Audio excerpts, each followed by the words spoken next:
Our top story this morning, high-risk coronavirus countries will be discussed at today's National Cabinet meeting between the Prime Minister and the state premiers. Let's go live to Joel Philp for the latest now. Joel, several premiers are asking the federal government to do more to support their quarantine systems. Yeah, that's right, Pete. Now, firstly, let's go through a look at what's on the agenda for today's National Cabinet, according to the Prime Minister's office.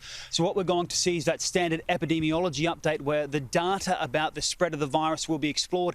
Secondly, and no government gets off lightly on this one, there'll be an assessment of the vaccine rollout.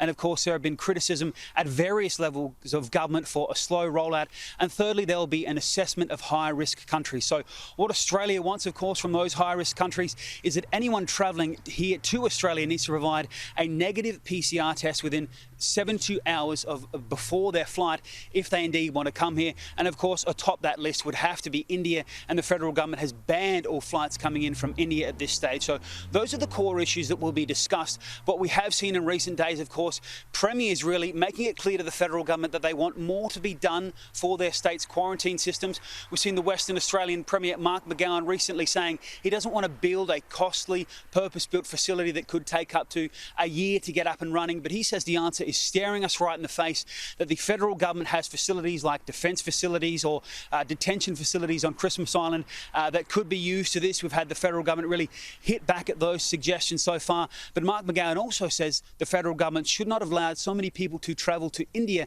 and come back bringing the virus with them. So there's certainly a lot of strong words there.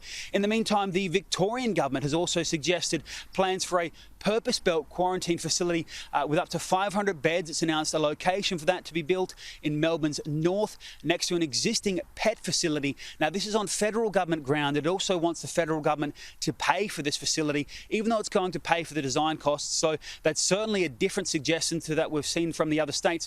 I spoke to the Federal Finance Minister, Simon Birmingham, about this yesterday. Take a listen.